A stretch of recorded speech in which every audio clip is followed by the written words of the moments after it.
नमस्कार, कमोडिटी की चर्चा में आपका स्वागत है। और एनसीडीएक्स पर 19 अप्रैल को ईसबगोल का वायदा लॉन्च हुआ और तब से इसमें लगातार तेजी ही देखने को मिली है। लॉन्च के दूसरे ही दिन मई वायदा में अपर सर्किट लगा और अब भी भाव 25,400 के ऊपर बने हुए हैं। ऐसे में सवाल ये उठता है कि अगर किसी कमोडिटी की कीमतों में इतनी ज्यादा तेजी आती है तो क्या फंडामेंटल्स वॉच करने चाहिए, यहां से मुनाफा वसूली या गिरावट, क्या करेक्शन के लिए कैसे तैयार रहें आप, और कमोडिटी वायदा में कैसे होता है निवेशकों को फायदा। FY24 में कैसा रहेगा ईसबगोल का उत्पादन और मौसम का कितना यहां पर गहरा संबंध है, इन सब पर चर्चा करेंगे। हमारे साथ केडिया कमोडिटीज के अजय केडिया मौजूद ही हैं। अजय नमस्कार। ईसबगोल आपने कहा भी कि तेजी बरकरार रह सकती है और एनसीडीएक्स में वायदा सभी कह रहे हैं कि थोड़ा देर से लॉन्च हुआ, नहीं तो बहुत पहले से ही लोग यहां पर हेज करना शुरू भी कर देते। लेकिन अब जिस तरह की मूवमेंट है और ऐसा माना जाता है कि बहुत तेजी के बाद एक करेक्शन आना संभावित होता है, कैसे हैं ईसबगोल के फंडामेंटल्स, क्या कुछ एक्सपेक्ट किया जा सकता है? नमस्कार वंशी जी। डेफिनेटली देखा जाए तो जिस दिन से वॉलिटिलिटी हमने पूरे एग्री पैक में बनते हुए देखे, खास करके इस सब में देखें तो अभी भी प्राइसेस 25,500 के ऊपर कंटिन्यू मेंटेन है। हमने खास करके अगर 2-3 महीने की बात करें तो यहाँ पे हमने देखा because of unseasonal rain, hello storm, जिसकी वजह से काफी क्रॉप डैमेज हुई। माना जा रहा है कि करीबन 18-20% तक के आसपास का क्रॉप डैमेज था और ये पीक हार्वेस्टिंग पीरियड है खास करके। तो ऐसे टाइम पे वॉलिटिलिटी भी डेफिनेटली बढ़ती है और पाइपलाइन एम्प्टी होने की वजह से जो एकाएक हमने देखा कि पोस्ट कोविड फार्मास्यूटिकल में सबसे ज्यादा इसका यूज होता है। तो एक्सपोर्टिंग का कमोडिटी हम लगभग 75 से 80% हमारे प्रोडक्शन को एक्सपोर्ट करते हैं। तो ऐसे टाइम पे फ्यूचर लॉन्च करना एक काफी कारगर स्टेप रहा है, बिकॉज जब वॉलिटिलिटी भी बढ़ती है तो खास करके जो ट्रेडर्स होते हैं या स्टॉकिस्ट होते हैं, इनको चिंता ज्यादा रहती है, क्योंकि भाव में अगर इनकेस ये लेवल से करेक्शन आ जाता है तो काफी बड़ा जोखिम हो सकता है, खास करके फार्मर्स के लिए इंपॉर्टेंट है।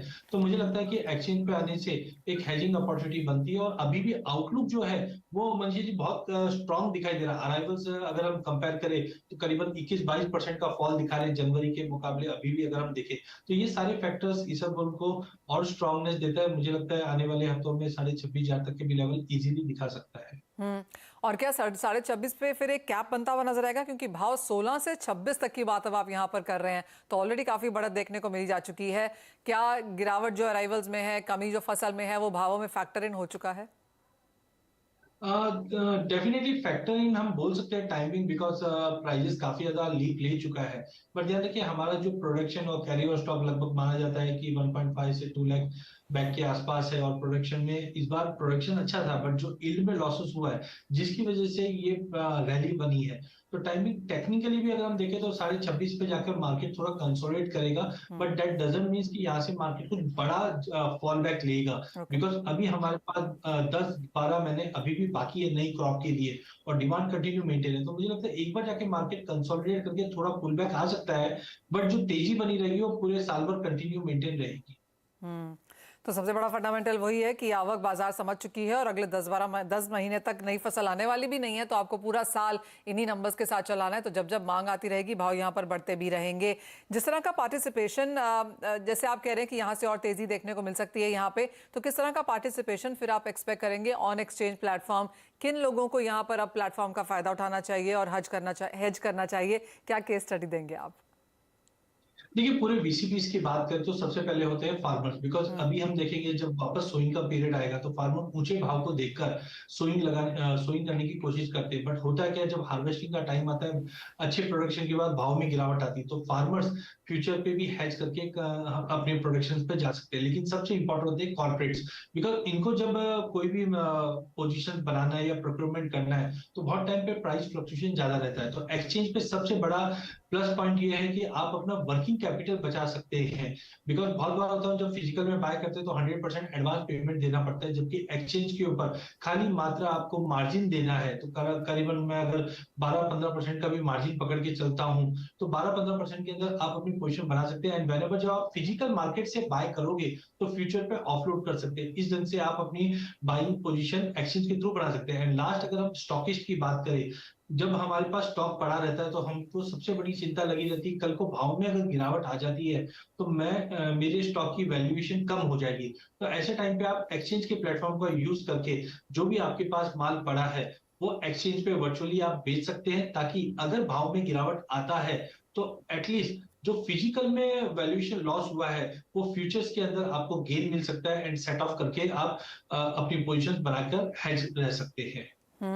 अजय, ऑल्सो बिकॉज इंडिया सबसे बड़ा प्रोड्यूसर है ईसब गोल्ड का, ज्यादातर यहाँ पर एक्सपोर्ट भी होता है, तो अगर वो स्टेक होल्डर्स भी हम यहाँ पर पकड़ें जो प्रोसेसर्स हैं, जो जिनके पास इन्वेंट्री पड़ी होती है, जिन्होंने एक्सपोर्ट करने हैं और जिन्होंने यहाँ पर शायद 20-22 हज़ार में भी यहाँ पर एक्सपोर्ट के वो लिखे होंगे और भाव अब यहाँ पर 25 पहुँच जा रहे हैं, तो उनकी प्रोक्योरमेंट के प्राइसेस भी यहाँ पर बढ़ गए हैं, वो लोग कैसे हेज करें? बिल्कुल, जैसे मैंने अभी कहा भी था कि अगर आपके कुछ कमिटमेंट्स ऑलरेडी बने हुए हैं तो एक्सचेंज एक अच्छा प्लेटफॉर्म प्रिपेयर करके देता है, बिकॉज यहाँ पे आप मार्जिन्स देकर आप अपने जब भी हम ऑर्डर बुक्स आती हैं तो तुरंत आप एक्सचेंज के ऊपर मार्जिन देकर अपनी पोजीशन ब्लॉक कर सकते हैं, बुक कर सकते हैं। अब एज एंड व्हेन आप फिजिकल मार्केट से प्रोक्योर करेंगे, अब फॉर एग्जांपल आपने 20,000 पे कुछ आपको प्रोक्योरमेंट की या एक्सपोर्ट के ऑर्डर्स मिले, तो आपने तुरंत रूप में एक्सचेंज से बुक कर लिया। एंड फिजिकल में जब आप लेने जाते हैं तो अवेलेबिलिटी कम होने की वजह से भाव में तेजी आती है और लेट से 25,000 का भाव आ जाता है, तो फिजिकल में आप 5,000 रुपए एक्स्ट्रा पे करके प्रोक्योरमेंट कर रहे हैं, जबकि यही चीज अगर एक्सचेंज की बात करें तो आपने ऑलरेडी बाय किया हुआ, तो एक्सचेंज पे उसका एक प्राइस जंप का एक बेनिफिट मिलता है।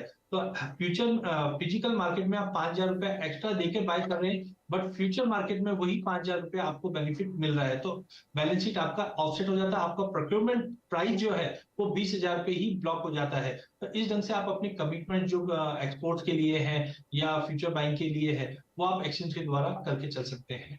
ओके अजय, हम हमेशा देखते हैं कि कोई ना कोई कमोडिटी हमेशा ज्यादा चलती है। यहाँ पर पहले हमने गुआर को देखा, उसके बाद कैस्टर में कुछ बहुत चीजें निकल के आई, जीरा ऑफ कोर्स एक अंधाधुंध रैली देता हुआ नजर आया है, और अब यहाँ पर ईसब गोल्ड है। आगे जाके आपको क्या लगता है कब तक ईसब गोल्ड इस तरह से अपना एक जो स्ट्रेंथ है या फिर एक वो प्रोमिनेंट पोजिशन है यहाँ पर ट्रेडिंग में बना के रखेगा? देखिए जी, हमने डेफिनेटली 6-8 महीने में या साल भर में एक के बाद एक कमोडिटी, जैसे हमने 20-21 में हम देखे एडिबल ऑयल कॉम्प्लेक्स में बड़ी तेजी आई थी, फिर गवार में हमने आते हुए देखा, फिर कॉटन में बनते हुए देखा। तो ये कोई नई चीज नहीं है, बिकॉज ये फंडामेंटली है। आज हम देख रहे हैं कि कोविड के बाद सप्लाई चेन डिस्टर्ब हुआ था, वेदर कंडीशन की वजह से ना क्रॉप डैमेजेस हो रहे हैं या डिस्टर्ब हो रहे हैं, यील्ड में ड्रॉप है, तो ये सारे फैक्टर्स है फिजिकल जो मार्केट को प्राइस को अपलिफ्ट कर रहा है। अगर हम खाली इस सब की बात करें तो डेफिनेटली हमने पिछले 2-3 महीनों के अंदर जो वेदर चेंजेस देखे, यील्ड में ड्रॉप देखा है, ये कहीं ना कहीं प्राइजेस को अपलिफ्ट करेगा। और मानना ये है कि ये क्रॉप साल में एक बार आती है और बाकी 12 महीना हमें उसी चीज को यूज करना है। तो इस बार हमारा प्रोडक्शन कम है, डिमांड कंटिन्यू मेंटेन है, जो मुझे लगता है अगले 8-9 महीने तक जब तक नई क्रॉप नहीं आती प्राइजेस एलिवेटेड लेवल्स पे रहेंगे। नो डाउट स्विंग को देखकर प्राइजेस में थोड़ी बहुत प्रॉफिट बुकिंग जाकर अक्टूबर नवंबर में मिल सकते हैं, बट टाइमिंग फंडामेंटल जो है काफी सपोर्टिव है। ऐसा नहीं कि ये खाली प्राइस राइट हुआ है, क्योंकि फंडामेंटल साइड अगर हम देखें तो प्रोडक्शन हमारे कम है और वर्ल्ड वाइड डिमांड इसकी कंटिन्यू बढ़ रही है। जी हाँ, और जैसे आपने कहा कि अच्छी खासी बढ़त की उम्मीद है और ज़्यादातर चीज़ें अब यहाँ पर इफ्स एंड बट्स पे हैं, क्योंकि इस बार हो सकता है फसल ठीक ठाक ना हो, लेकिन अगली बार बुआई काफ़ी डिपेंड करेगी कि एल निनो का साल है, मानसून कैसा रहता है, तो उन सब चीज़ों के मद्देनजर भी यहाँ पर भावों में लगातार सपोर्ट है। अजय, एज ऑलवेज बहुत शुक्रिया साथ जुड़ने के लिए और वो तमाम डिटेल्स हमारे साथ ईसब गोल्ड पे डिस्कस भी करने के लिए। इसी के साथ रुकते हैं एक ब्रेक के लिए। आप बने रहिए हमारे साथ CNBC आवाज़ पर।